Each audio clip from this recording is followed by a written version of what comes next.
So what's up mga ropa? So for today's video, nagluluto tayo ng ginataang alimasag.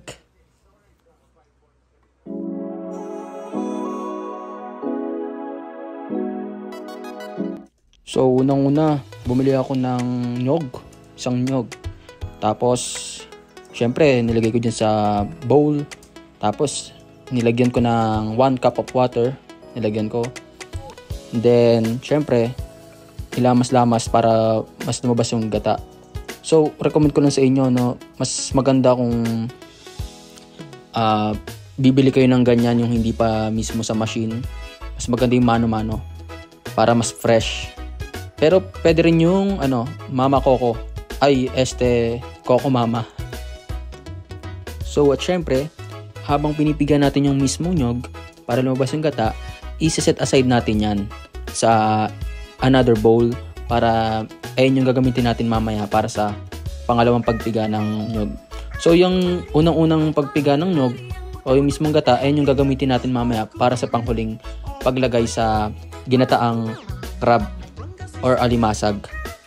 So kung makikita natin dito, sinisimot natin yung mismong nyog para maiwasan yung pagsama sa mismong gata para mamaya pag nilagay dun sa niluluto.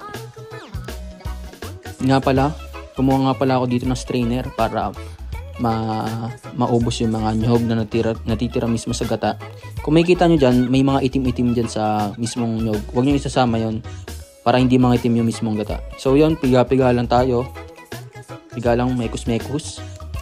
So ayan, piga-pigain nyo lang hanggang lumabas pa yung mga gata dun sa natitirang nyog. So eto nga pala yung sinet aside natin kaninang nyog sa unang ginawa.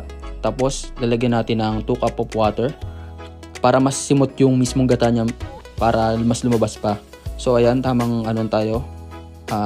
Lamas-lamas. Tapos, piga-pigain nyo lang para mas lumabas pa yung gata.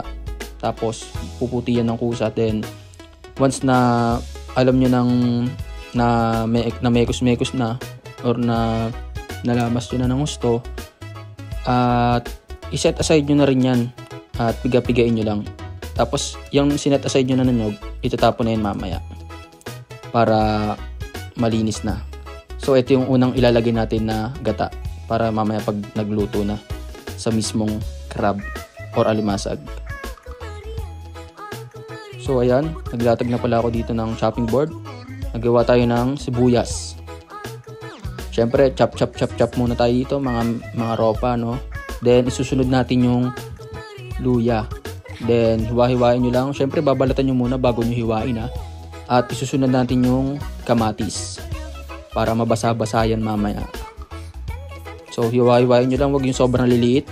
Katamtaman lang, mga lodi. So, hiwa-hiwa lang. Yan, mekos-mekos lang, oh.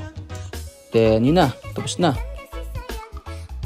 So, mag-start na tayo ng luto. Then, pag nalatag na yan, siyempre, ilalagay natin yung alimasag. Nga pala, hindi ko nga pala napakita yung paglinis ko ng alimasag. Siguro sa susunod na video na lang. So yan, ikalat nyo lang dyan para mas abutin sila ng gata mamaya.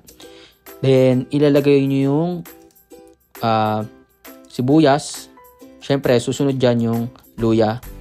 And then, susunod dyan yung kamatis.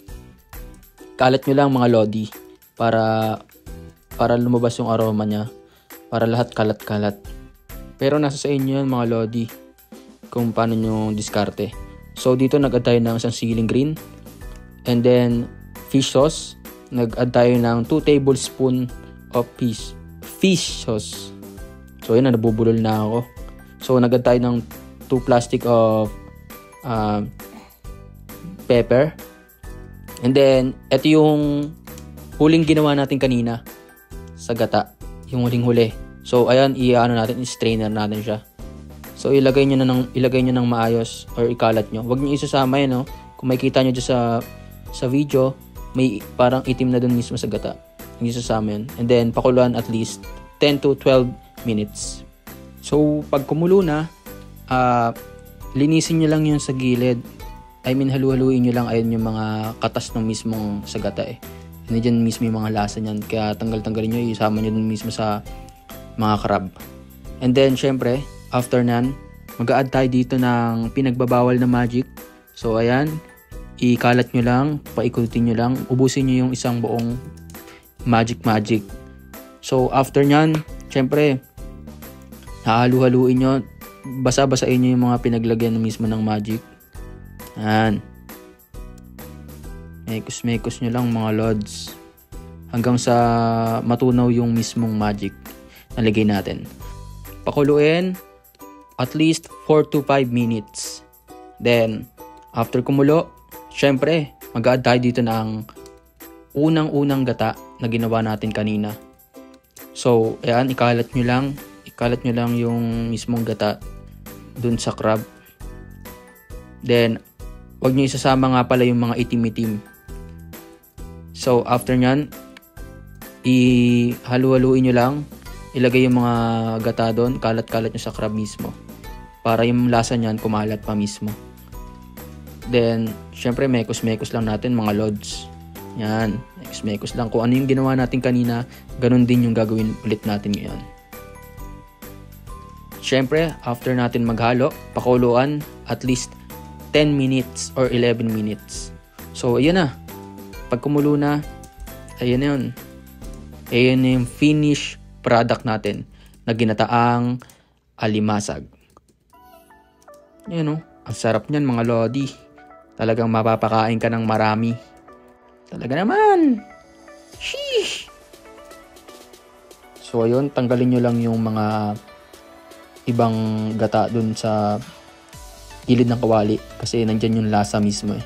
Ihalo nyo lang ulit siya sa mismong gata or sabaw dun sa crab para mas lumasa pa yung mismong alimasag. Pakuluin nyo lang ng mga ilang minuto. Okay na yan mga lods. So ayun na, hinaan nyo na pour or patayin nyo na. Goods na yan lodi. Sheesh! Let's go!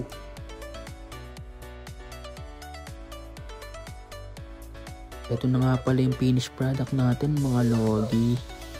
Kung makikita nyo, kumukulo-kulo pa oh. Ito nga pala yung ating ginataang alimasag.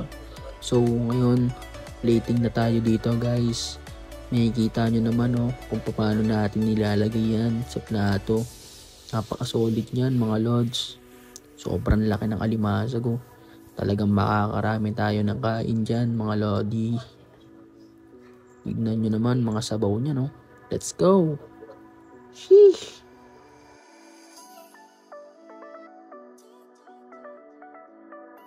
Nilagyan pa natin ng sili dito, mga lodi, ha? Hindi talaga magpapangang dyan. So, yun lang mga guys. Thank you for watching. Let's go!